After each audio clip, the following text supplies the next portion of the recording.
The wind at this altitude had a voice. It was a thin, keening sound that scraped across the vast concrete expanse of the flight line at Forward Operating Base Archer. Alara Vance felt it more than she heard it, a vibration that worked its way through the soles of her boots and settled deep in her bones. She moved with a practiced economy, her rag making smooth, overlapping circles on the composite skin of the State Route 91 Wraith. The jet was a predator at rest, all sharp angles and matte black surfaces designed to devour radar. To the young airman who scurried around it, it was the pinnacle of technology. To Alara, it was just another machine, full of vulnerabilities if you knew where to look. She was just cleaning the jet. That was her job title. Maintenance support, grade 3. It was a nebulous role that mostly involved janitorial work around high-value assets. The base personnel saw a woman in her late 40s, her face a quiet map of lines that spoke of a life lived, her hair streaked with gray and pulled back in a severe bun. They saw the faded blue coveralls and the deliberate, unhurried way she worked. They saw a civilian contractor, an outsider, someone to be ignored. Corporal Chun, a kid barely out of his teens with a perpetually earnest expression, sometimes joked with his friends, calling her the hangar ghost. She was there one moment, gone the next, never speaking unless spoken to, leaving behind only the scent of cleaning solvent and the gleam of a polished surface. They didn't see the way her eyes tracked the patrol rotations of the base security teams, noting the 3-second blind spot as the Humvee passed the southern perimeter fence. They didn't see how she mentally cataloged the faint, almost imperceptible sag in the Wraith's portside landing gear strut, an indicator of a potential hydraulic leak. Her gaze would linger on a technician's hands, observing the slight tremor that suggested fatigue and the potential for error. Her hearing, honed by years of listening for the things that did not belong, filtered the hangar's cacophony. She isolated the rhythmic drip of condensation, the stressed whine of an overloaded generator, and the hushed, anxious tones of the engineers discussing the Wraith's recurring comms failure. The jet was grounded. For 3 days, a team of the Air Force's brightest communication specialists had been crawling over it, their frustration a palpable energy in the cold air. Alara, from her ghost-like periphery, absorbed their clipped, technical jargon. They spoke of signal degradation, encrypted handshake failures, and recursive ghosting in the data stream. They were smart, well-trained, and completely lost. They were treating the symptom, swapping out perfectly good hardware modules while the root cause of the infection remained untouched, festering deep within the machine's core logic. She wiped down a sensor array, her touch impossibly gentle, her mind tracing the pathways of the problem. Felt familiar, like the ghost of an old enemy. But it was not her place to speak. Her place was to clean, to be invisible, to maintain the quiet she had fought so hard to earn. Colonel Madsen was a man built of straight lines and sharp creases. His uniform was immaculate, his posture a testament to a life lived by the book, and his patience was famously thin. He strode into the hangar for his morning inspection, his polished boots clicking a sharp, authoritarian rhythm on the concrete floor. His gaze was a weapon, scanning for imperfections, for anything out of place in his highly ordered world. And then it landed on Alara. She was an unknown variable, a piece that didn't fit. A civilian woman of a certain age, calmly polishing the nose cone of his billion-dollar asset. He stopped a few feet from her, his aide-de-camp halting in his wake. "You?" Madsen barked, the sound echoing slightly in the cavernous space. "Who are you?" Alara finished her circular motion before turning slowly to face him. She didn't flinch at his tone. She had been yelled at by far more dangerous men. "Vance, sir. Alara Vance."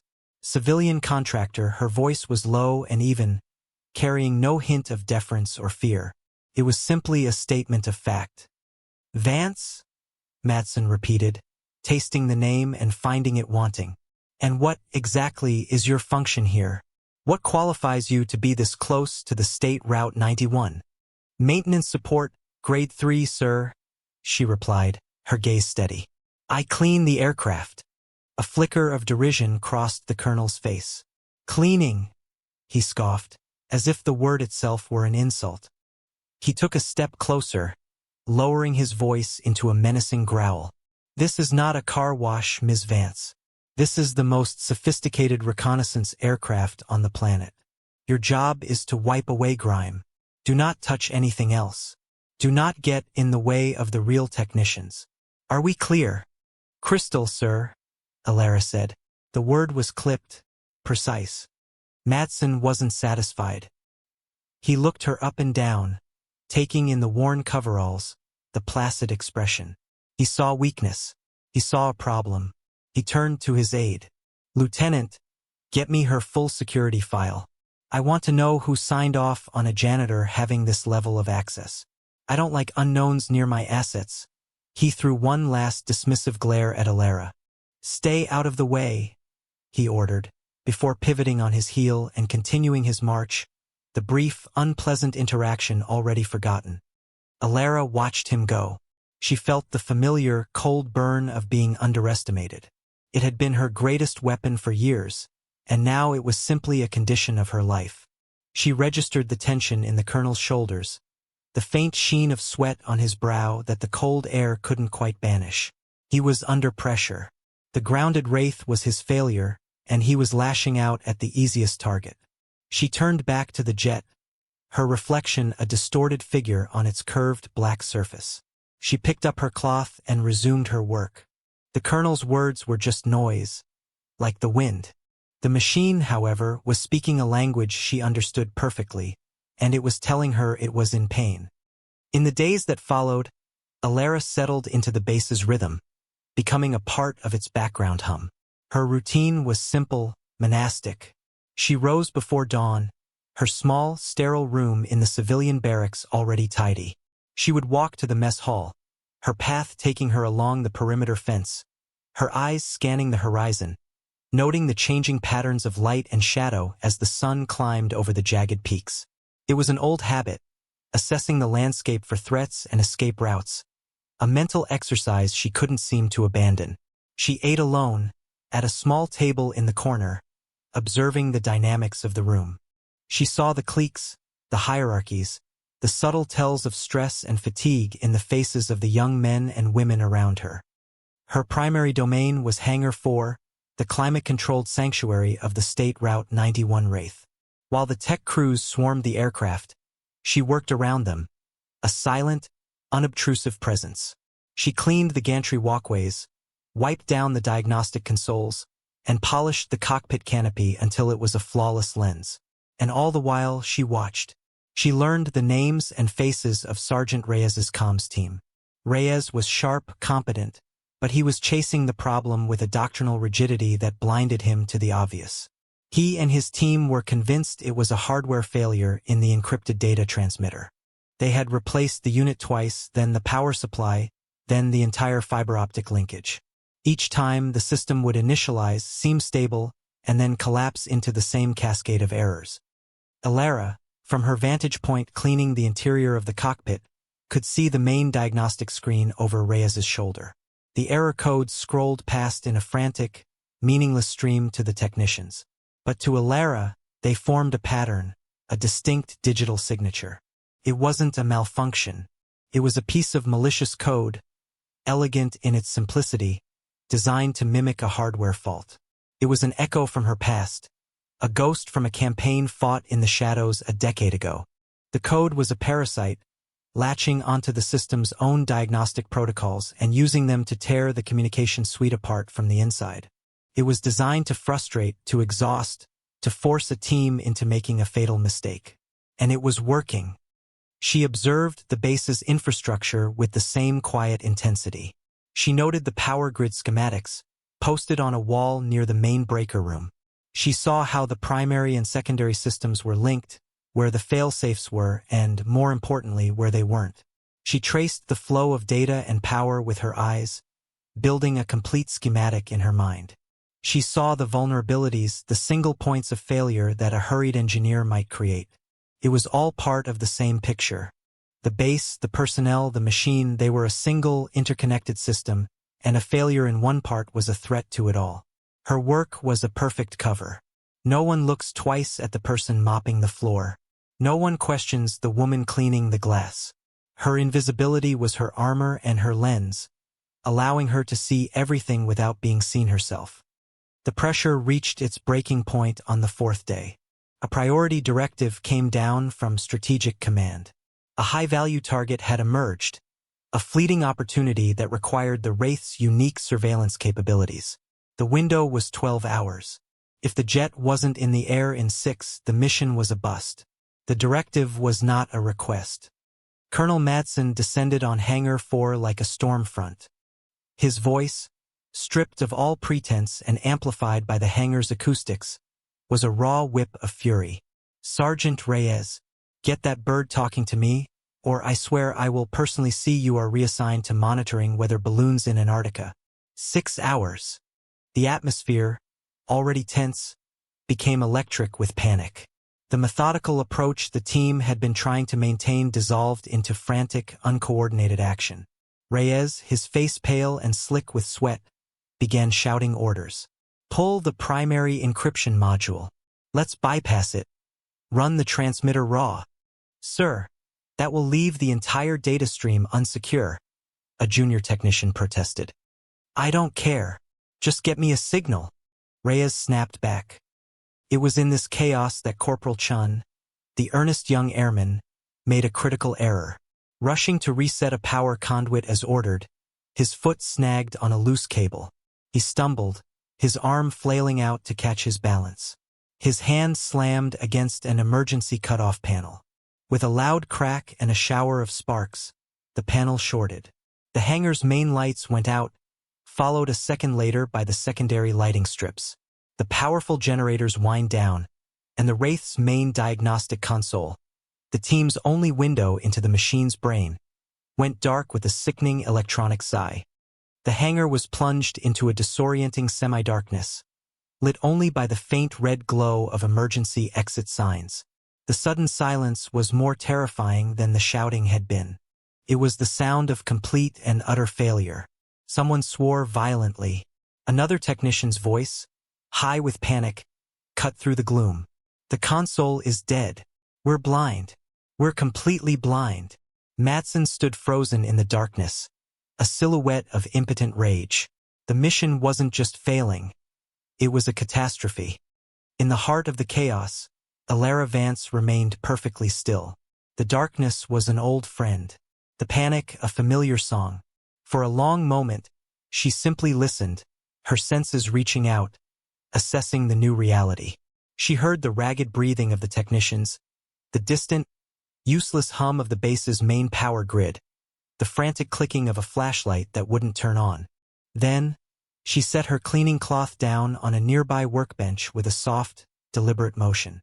Her time for observation was over.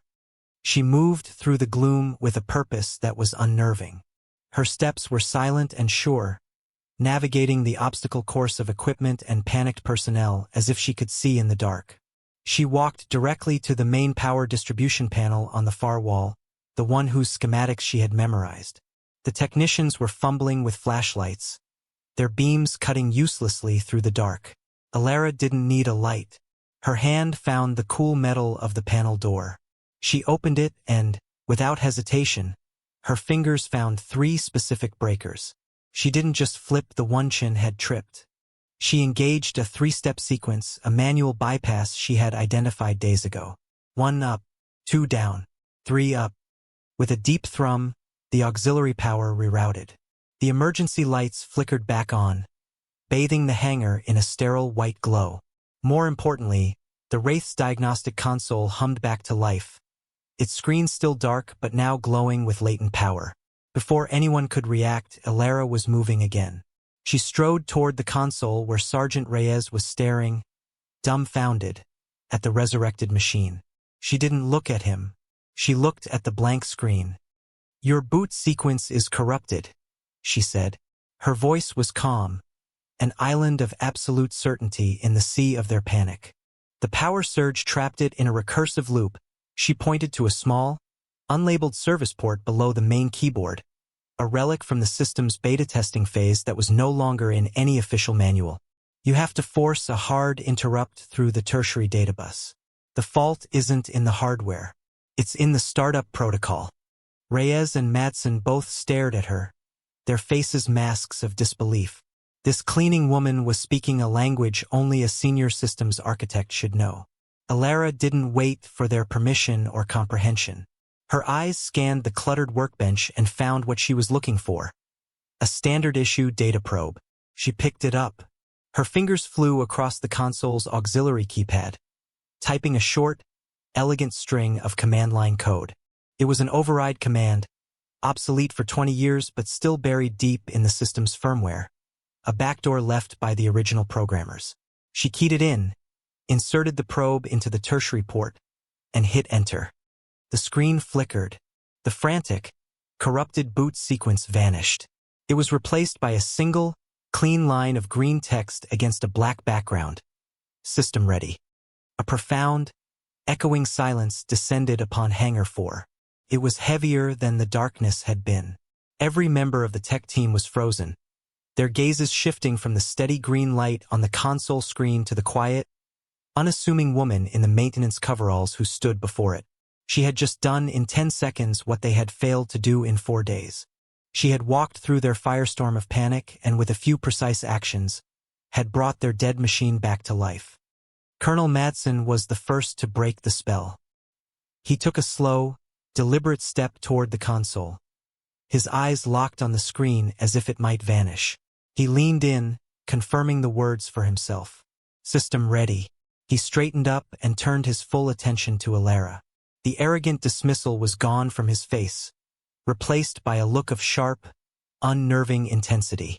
It was the look of a commander reassessing a battlefield. Explain, he said. It wasn't a question or a command. It was a demand for information, stripped of all rank and protocol. How did you know that sequence? I've seen a similar system architecture before, Alara replied, her voice as neutral and flat as the concrete floor. She offered no further detail, no hint of her history. She turned away from the console, her part in the drama seemingly concluded, and walked back to the workbench to retrieve her forgotten cleaning cloth. She intended to simply melt back into the background, to become the hangar ghost once more. But the spell was broken. She was no longer invisible. Sergeant Reyes, his face flushed with a mixture of profound relief and deep professional embarrassment, hurried to intercept her. Ma'am, he began, his voice cracking slightly. Thank you. We were chasing ghosts in the machine for days. We would have never found that. That override code isn't in any tech manual I've ever seen. It's an old code, was all Alara said, folding her cloth into a neat square. From across the hangar, Corporal Chun just stared, his mouth slightly agape. The quiet cleaning woman, the butt of his soft jokes, had just dismantled a crisis that had brought a full colonel to the brink of meltdown. The perception of his world had been irrevocably altered. Madsen watched the exchange, his mind racing. The woman, Vance, had not only understood the problem, she had anticipated the secondary failure of the power surge. Her actions were not a lucky guess. They were the result of deep, ingrained knowledge. He pulled out his secure comms device, turning his back to the room for a semblance of privacy. He keyed in a number. This is Colonel Madsen at FOB Archer, he said, his voice low and urgent. I need a full background check run on a civilian contractor. Name is Vance Alara. Standard clearance is insufficient. I'm authorizing an Omega-level deep dive. Use my command authority. I want to know everything. Now, he ended the call and turned back to the hangar.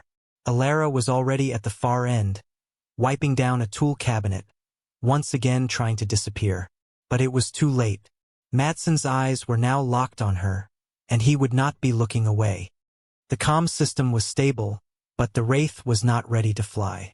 The brief diagnostic Alara had initiated before a full system reboot revealed a far more sinister problem.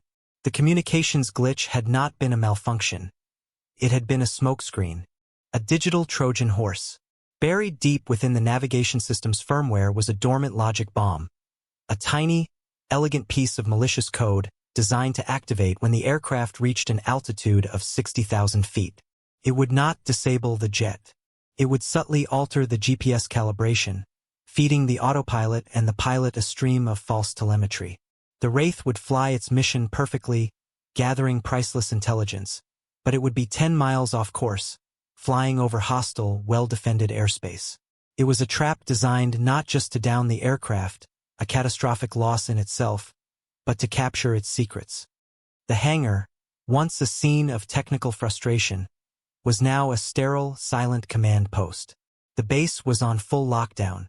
Madsen's problem had morphed from a career-threatening technical failure into a full-blown national security incident.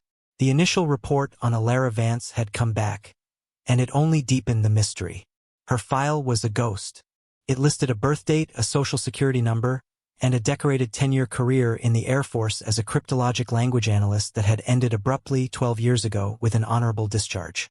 But the last 5 years of that service were redacted, sealed under a classification so high Madsen's Omega-level authority couldn't scratch the surface. The file was appended with a string of flags: do not detain, do not question, report all inquiries to Stratcom. Madsen found her in the mess hall during the evening meal. The cavernous room was nearly empty. She sat alone, as always, methodically eating a plate of Salisbury steak. She looked up as he approached, her expression unreadable. He slid into the chair opposite her, forgoing all military formality. There was no aid, no blustering anger. He was a man out of his depth, and for the first time he seemed to know it. The comms failure was a diversion, he said without preamble.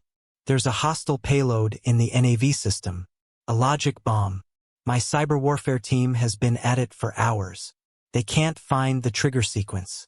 They say it's encrypted with a quantum key they can't break. He leaned forward, his hands clasped on the table. You knew the diagnostic override code for the comms, a code that hasn't been in use for 20 years. What else do you know, Ms. Vance? Alara finished chewing a piece of potato before she answered. She looked at him, her gaze direct and unflinching. The code isn't in the navigation system, she stated simply. That's a shell, a false container to keep your team busy. Madsen stared. What are you talking about? It's piggybacking on the IFF transponder's handshake protocol, she continued, her voice a low monotone. IFF, the identification friend or foe system, was in constant communication with friendly radar. The payload is hidden inside the authentication packets. To your scans, it looks like routine, secure data, a needle in a stack of needles. The trigger isn't a timer or an altitude sensor. It's a specific radar query from a hostile source. When the enemy paints the Wraith with a certain type of radar, the transponder's reply will carry the activation command to the payload in the NAV system. The jet will hijack itself. Madsen felt a cold dread wash over him. The sheer, diabolical elegance of the attack was terrifying. His team would have never found it. They would have scrubbed the NAV system clean, declared it safe, and sent the pilot to his death. How? He whispered, the single word containing a universe of questions. How can you possibly know that? It's an old signature, Alara said, a flicker of something dark and distant in her eyes. From the Black Sea Theater. The code was nicknamed the Hydra. We thought we'd killed it.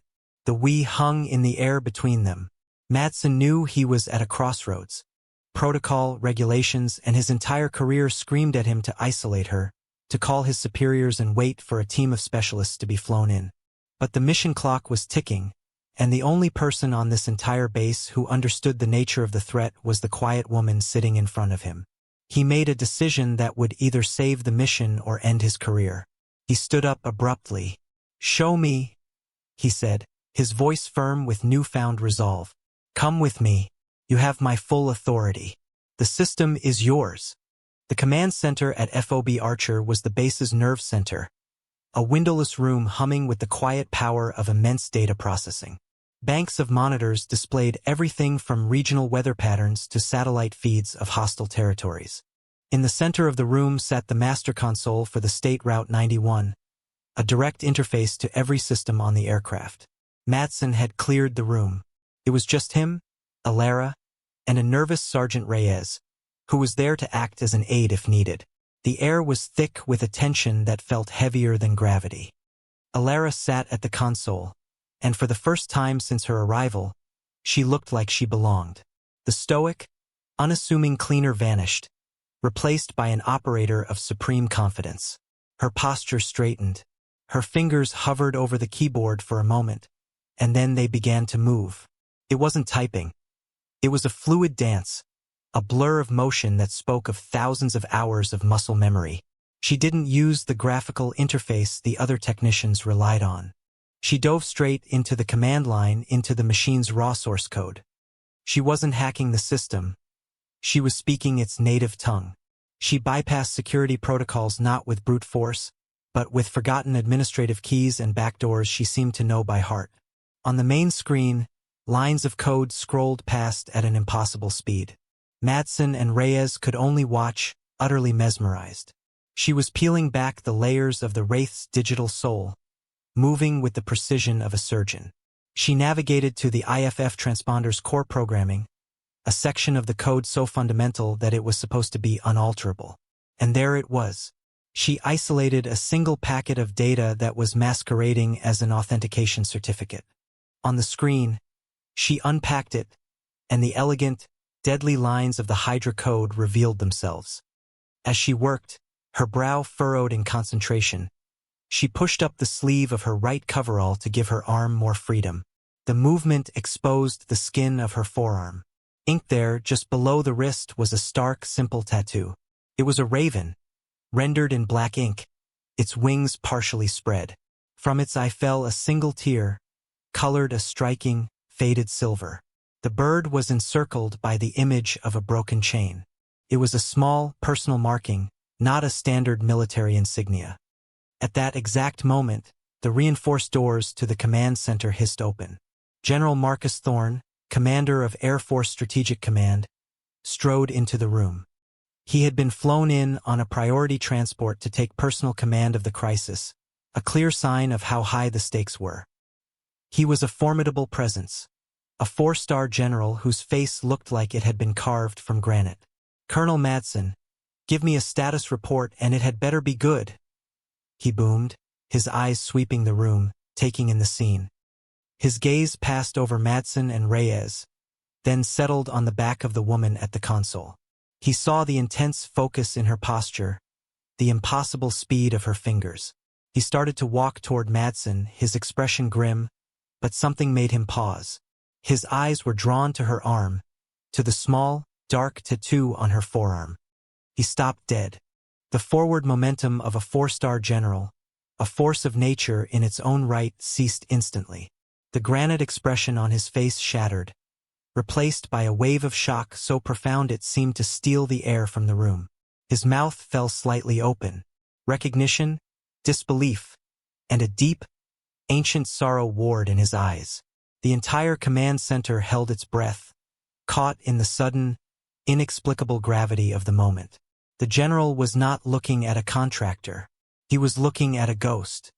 He took a single, hesitant step forward, his eyes fixed on the tattoo. His voice, when it came, was not the booming command of a general, but a strained, incredulous whisper that was barely audible. "Silver Raven." Alara's fingers did not stop. She executed the final command, a complex algorithm that not only neutralized the Hydra code, but also encrypted its signature and bounced it back to its source, a digital calling card to let the enemy know their weapon had been turned against them. The main screen flashed a single, triumphant message in bold green letters. Threat eliminated. Countermeasures deployed. Only then did she lean back in the chair, a long, slow breath escaping her lips. The tension in her shoulders seemed to dissolve. She swiveled the chair around to face the general. Her face was calm, her eyes holding his across the silent room. There was no surprise in her expression, only a quiet resignation. "It's been a long time, Marcus." General Marcus Thorne looked as if he had been struck. The name, spoken in that familiar, low voice, broke through the dam of years. "Alara," he breathed, the name full of pain and history. "My God, we thought you were dead." The official report from Kandahar, the ambush, said you were lost. No survivors. The report was what it needed to be, she said softly, and the simple sentence closed a door on a world of black operations, sacrifice, and sanctioned lies. It spoke of a past she had no intention of revisiting. Colonel Madsen stood rigidly, his mind struggling to process the scene. The call sign Silver Raven was not just classified. It was the stuff of myth. A ghost story whispered by intelligence analysts and operators in secured debriefing rooms.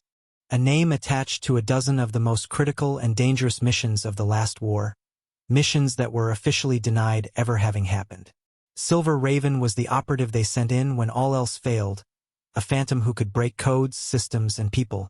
A name that had been officially stricken from every record in existence after being declared killed in action during a disastrous operation that was itself buried under layers of classification. He was standing in the same room as a living legend, a woman he had dismissed as a janitor.